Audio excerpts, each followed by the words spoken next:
Kui suure üritusega siin Häädemeeste mõttes tegemist on?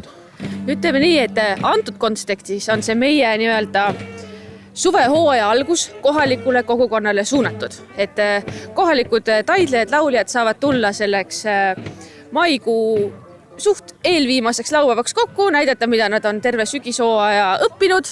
Laatadel on huvitav käia, ma pean tunnistama, et minu suurim elamus siiamaani on näha angerjat esimest korda elus, kuidas ma ütlen, täispikkuses. Nagu kohalikel laatadel kombeks oli tegemist kõigile ja igale maitsele. Ja maitsed on ehedad. Kui ikka kala müügis, siis ise püütud, ise suitsutatud või marinaadi pandud. Milles selline, ütleme, ma ei tea, elustiili valik, et käia kalal ja siis marineerida ja teha laata ja... No lihtsam on kodus tööd teha, kui kuskil kaugel käia. Olete proovinud niimoodi siis tavalist palgatööd? Ikka olen, jah. Aga võt siis on hea küsida, et mis vahe on sellisel tavalisel palgatööl ja sellisel elustiilil? Ei no sa oledki kodus, saad põhiliselt seal toimetada ja eladki oma elu sellel. Ei pea Soome minema tööle. Ma tulin siia küll plaaniga, et ma ei osta mitte midagi, et täna on puhas tööpäev, aga no ei suuda kiusat selle vastu panna. Ma olen alati mõelnud, et võib-olla kasvataks paprikaid prooviks, ehk siis California Wonder. See on vist ainus sort teil praegu paprikast, jah, ainus.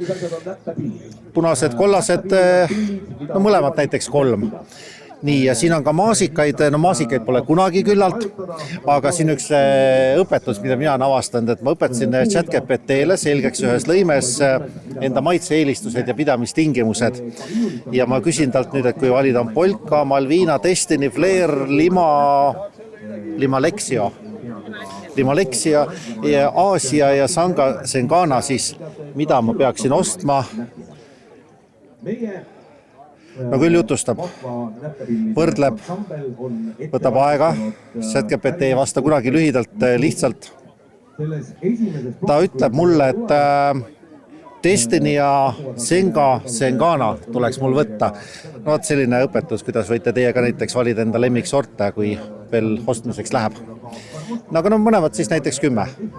Häädemeeste on koht, mille lähedalt enamik mööda sõitnud, aga sisse keeranud harva, kuna Riia vanalinna või siis piiriäärse alkopoe tuled säravad eredamalt kui romantiline rannaäärne vanamaantee. No siin on kõik hää. Vai nimesse raiutud lausa? No lausa nimesse raiutud, jah. No mehed on head, naised ka ilmselt. Mehed on Häädemeestel hääd, aga naised on paremad veel. Kuna laat oli ka suvehooaja alguspidu, siis see viitab, et veel rohkemat on ees ootamas. Me oleme rannapiirkond ja terve mereäär on terve suvi läbi, terve juulikuu sündmusi täis. Mis siin toimub siis? Ongi kohaliku kontserdid, kutsume tuntumaid nägusi siia.